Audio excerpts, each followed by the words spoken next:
పల్నాడు జిల్లా గురజాల నియోజకవర్గం పిడుగురాల్లో ముఖ్యమంత్రి సహాయ నిధి చెక్కుల పంపిణీ కార్యక్రమం నిర్వహించారు. తెలుగుదేశం పార్టీ కార్యక్రమంలో జరిగిన ఈ కార్యక్రమంలో గురజాల ఎమ్మెల్యే ఎరపతినేని శ్రీనివాసరావు పాల్గొని లబ్ధిదారులకు చెక్కులను అందజేశారు. వివిధ అనారోగ్య సమస్యలతో బాధపడుతూ చికిత్స ఆర్థికంగా ఇబ్బందులు ఎదుర్కొంటున్న పేదలకు ప్రభుత్వం తరపున సహాయం అందిస్తున్నట్లు తెలిపారు. ఈ సందర్భంగా మొత్తం 110 మందికి లబ్ధిదారులకు సుమారు 1,13,00,000కు పైగా ముఖ్యమంత్రి సహాయ నిధి చెక్కులను పంపిణీ చేసినట్లు వెల్లడించారు.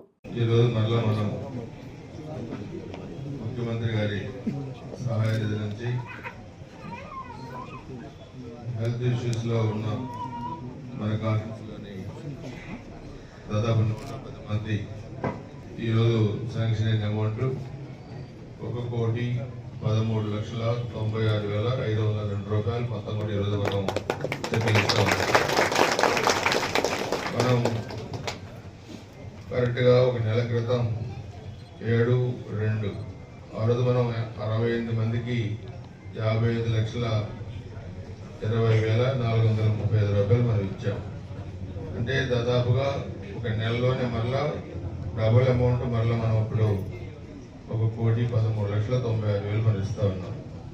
ఇది నాకు తెలిసి అత్యధికంగా ఈ రాష్ట్రంలోనే ఒక నెలలో గుజరాత్ నియోజకవర్గంలో ఇచ్చేది చాలా అత్యధికమైన అమౌంట్. ఈ స్టేట్లో కూడా ఒక నెల ఎంత అమౌంట్ కూడా ఇచ్చి ఉంటుంది.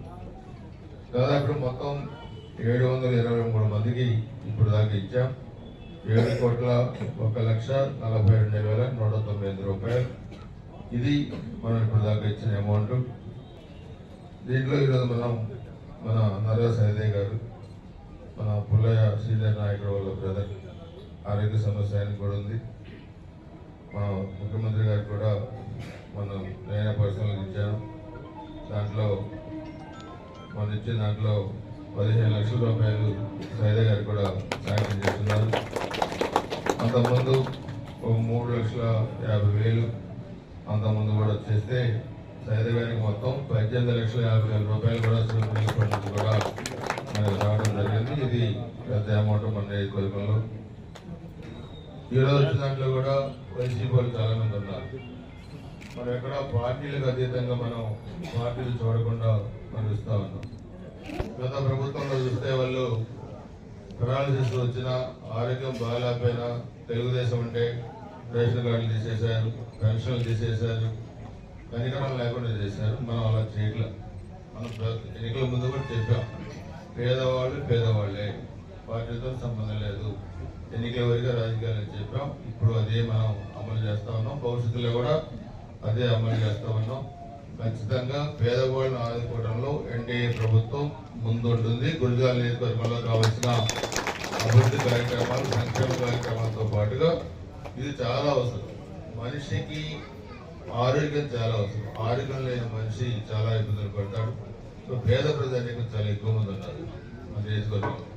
సో వాళ్ళందరూ కూడా లక్షలు పెట్టుకొని హాస్పిటల్కి వెళ్ళి చేయించుకోలేని పరిస్థితుల్లో ఉదాహరణగా ముఖ్యమంత్రి గారు గత 1924 వయసు ప్రభుత్వం చూసాం. ఇవన్నీ లేవు. వాళ్ళకి పేద ప్రజల పట్ల ఏమాత్రం కనికరం లేదు.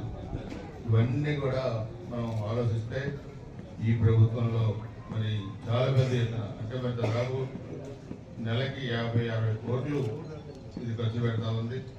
మరి రాష్ట్రం మొత్తం అంత పెడితే మరి మా నియోజకవర్గానికి 1,15 లక్షలు వచ్చిందంటే, అందుకని మీ అందరి తరఫున గురజాల నియోజకవర్గం ప్రజానికం తరఫున నేను ముఖ్యమంత్రి గారికి ప్రత్యేకంగా ధన్యవాదాలు.